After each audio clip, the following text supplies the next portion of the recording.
हाँ तो बच्चों, आज मैं आपके लिए लाया हूँ वर्क एनर्जी थ्योरम, जो कि जेईई क्वेश्चन को सॉल्व करने के लिए बहुत इंपॉर्टेंट होती है। इस पर बहुत प्रकार के क्वेश्चन आपके सॉल्व हो जाते हैं, इजीली सॉल्व होते हैं। इसमें हम बहुत डिफरेंट टाइप के ऑब्जेक्ट्स का वेलोसिटी फाइंड आउट करना सीखते हैं, और वर्क कितना है, और कितने मोशन से ये वर्क डन कितना होगा, और कितने मोशन से ये मूव करेगी, इसका एक्सेट्रा। चलिए पहले प्रूव करते हैं वर्क एनर्जी थ्योरम्स क्या होती है। चलिए जानते हैं क्या होती है work energy theorems. Work energy theorems, हमारी जो वर्क एनर्जी थ्योरम्स है वो क्या है। Work the amount of the work done क्या है। The amount of the work done is equal to the change in kinetic energy by moving object. Change in kinetic energy by a moving object. चलिए देखते हैं work energy theorems का क्या है। The amount of the work done is equal to change in kinetic energy. किसमें change in kinetic energy की बात करते हैं, तो the amount of the work done किसके इक्वल होता है, चेंज इन काइनेटिक एनर्जी के इक्वल होता है। चलिए बात करते हैं, हमारे पास कोई ऑब्जेक्ट है,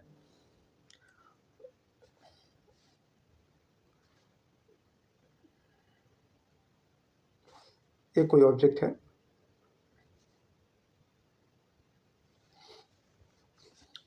इस ऑब्जेक्ट का जो मास है वो हम कितना लेते हैं, m मास का है। ये कोई ऑब्जेक्ट है जिसका मास m है, कितना है, m मास है। और एक अच्छी बात ये है कि ये इनिशियल वेलोसिटी u से मूव कर रहा है। कितने इनिशियल वेलोसिटी u से मूव कर रहा है। When we applied a force F on this object, इस पे कोई एक फोर्स F लगाया है, जिससे ये जो है इसकी फाइनल वेलोसिटी जो है v हो जाती है। कितनी हो जाती है, v हो जाती है। एंड इस कवर द डिस्टेंस s। यहाँ से यहाँ तक की डिस्टेंस है वो कितनी है, s कवर करता है। मेथड सॉल्यूशन ए, मेथड सॉल्यूशन क्या है, ए से कवर करता है। तो बेटा मुझे पता है work done, the amount of the work done जो है मुझे फाइंड आउट करना है पॉइंट ए टू बी के लिए वर्क डन फाइंड आउट करना है। तो work done equal to formula क्या होता है, फोर्स इंटू डिस्प्लेसमेंट। क्या होता है, फोर्स इंटू डिस्प्लेसमेंट। और आपको पता है फोर्स का फॉर्मूला क्या होता है, F बराबर ma होता है। तो हमने यहाँ पे F बराबर ma लिख दिया है, तो F बराबर ma इंटू एस।